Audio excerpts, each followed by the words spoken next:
नमस्कार दोस्तों, आप सुन रहे हैं मॉर्किंग अंडरस्कोर पी। यह चैनल समर्पित है ऐसी कहानियों को जो हमें जीवन, न्याय और नैतिकता का सच्चा अर्थ सिखाती हैं। आज हम लेकर आए हैं हिंदी साहित्य के महान लेखक मुंशी प्रेमचंद की एक अमर और गंभीर सोच देने वाली कहानी। कहानी का नाम है पंच परमेश्वर। तो चलिए, मन और विचारों को शांत करके कहानी की दुनिया में प्रवेश करते हैं।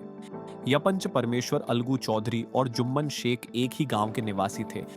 दोनों में गहरी मित्रता थी। लोग कहते थे, अगर अलगू खुश है तो जुम्मन भी खुश है, और अगर जुम्मन दुखी है तो अलगू चैन से नहीं बैठ सकता। दोनों एक दूसरे के बिना अपने दिन की कल्पना भी नहीं करते थे। जुम्मन शेख की एक बूढ़ी खाला थी। उनके पास थोड़ी सी जमीन थी। बुढ़ापे और अकेलेपन के कारण उन्होंने अपनी सारी जमीन जुम्मन के नाम कर दी।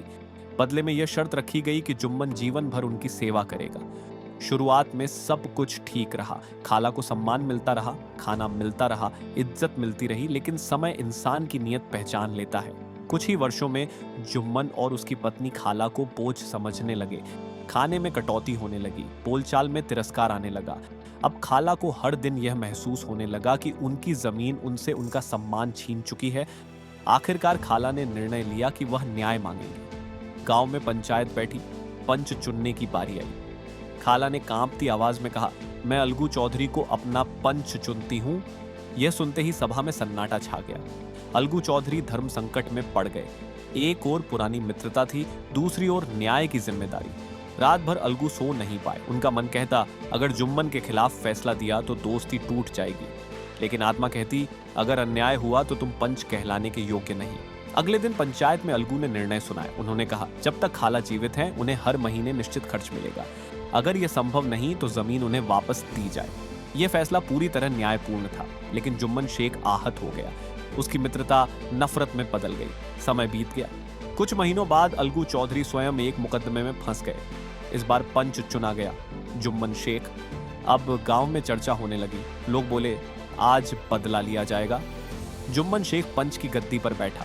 उसके चेहरे पर गंभीरता थी। जैसे ही उसने फैसला सुनाने के लिए मुंह खोला, उसका हृदय कांप उठा। अचानक उसे महसूस हुआ, वह अब व्यक्ति नहीं, पंच है, और पंच किसी का मित्र या शत्रु नहीं होता। जुम्मन ने सत्य और न्याय के पक्ष में फैसला सुनाया। अलगू चौधरी निर्दोष घोषित हुए। सभा में सन्नाटा छा गया। फिर जुम्मन बोला, पंच के मुंह से जो निकलता है वह ईश्वर की वाणी होती है, पंच परमेश्वर होता है। अलगू चौधरी की आंखों में आंसू आ गए। दोनों मित्र एक दूसरे से लिपट गए। मित्रता फिर जीवित हो उठी। ये कहानी हमें सिखाती है कि न्याय मित्रता से बड़ा होता है, और जो व्यक्ति न्याय के आसन पर बैठता है वह व्यक्ति नहीं, परमेश्वर का प्रतिनिधि होता है। दोस्तों, अगर यह कहानी आपके मन को सोचने पर मजबूर कर गई हो, अगर आपको न्याय का सही अर्थ समझ में आया हो, तो वीडियो को लाइक जरूर करें, और ऐसी ही लंबी, गहरी और सार्थक कहानियों के लिए हमारे चैनल मोरैकिंग अंडरस्कोर पी को सब्सक्राइब करें। इस कहानी को अपने दोस्तों और परिवार के साथ शेयर करें, क्योंकि न्याय और सच्चाई की कहानियां हर इंसान तक पहुंचनी चाहिए।